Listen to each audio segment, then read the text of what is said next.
হয়ে গেছে। তো আমি এখানে এই যে বাটা মশলাগুলি যেগুলি তৈরি করছিলাম সেগুলি ঢেলে একটু পানি দিয়ে দিব, মিক্সড করে রেখে দিব, কারণ এটা থেকে একটা বাটা মশলার স্বাদ।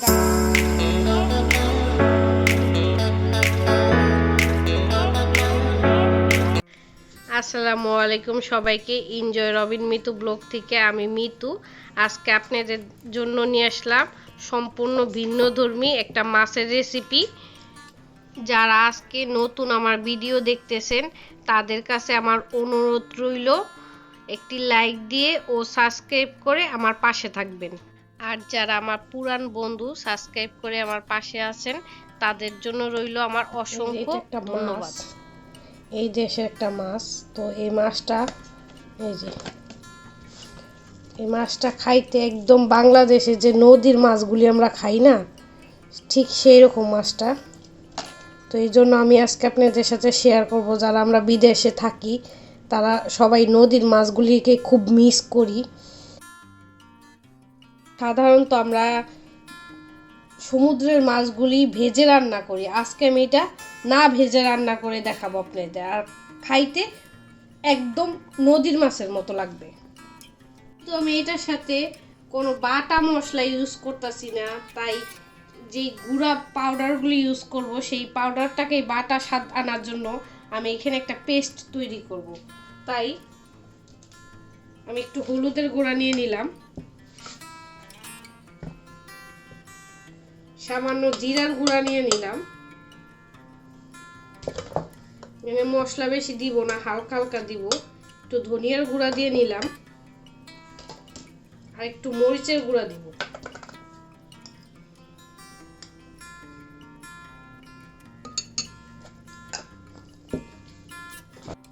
একটু লবণ দিয়ে নিলাম, আর একটু পানি দিলাম।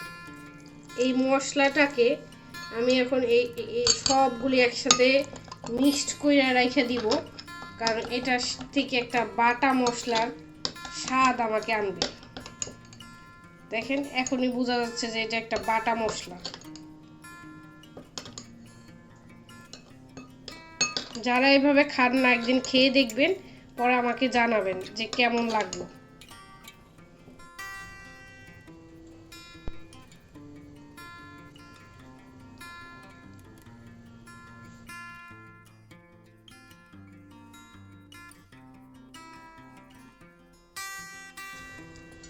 আপনারা দেখেন আমি খুব সুন্দর একটা মজাদার রান্না আপনাদের সাথে শেয়ার করতেছি। হালকা একটু তেল দিয়ে নিলাম, এটা দেখি গরম হয়ে গেছে কিনা। একটা পেঁয়াজ ছেড়ে দিই,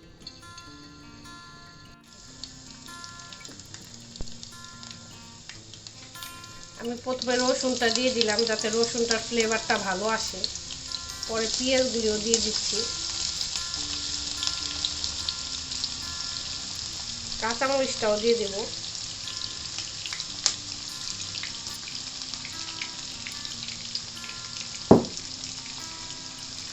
হালকা এগুলোকে একটু ভেজে নিব। মাছটা আমার খুবই নরম, তাই মাছটা রান্নার সময় আমি কিন্তু কোনো রকম চামচ বা খুরচুন কিছু ইউজ করব না, আপনারা খেয়াল করবেন। হয়ে গেছে। তো আমি এখানে এই যে বাটা মশলাগুলি যেগুলি তৈরি করছিলাম সেগুলি ঢেলে একটু পানি দিয়ে দিব,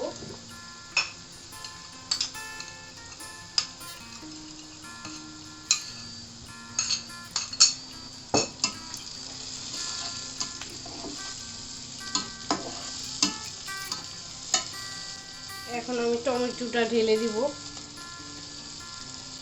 কিছু আলু কুচি করে রাখছি এটাও ঢেলে দিব।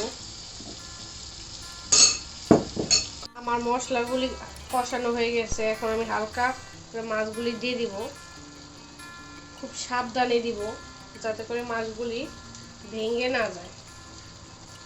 এইটা এক রকমের মাছ, এইটা খুব স্বাদের মাছ, এইটাও না ভেজে খাওয়া যায়।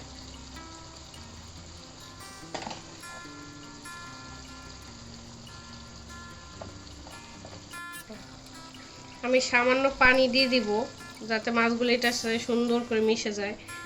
পরে ঢেকে দিব। আমি হালকা মাছগুলিকে একটু ঢেকে দিয়েছিলাম, তো এখন আমি ধনেপাতা দিয়ে দিব। আর মাছগুলি একটু নাড়বো না, কারণ মাছগুলি খুব নরম, নাড়তে গেলে আমার মাছগুলি ভেঙে যাবে। ধনেপাতা দিয়ে ঢেকে রাখবো।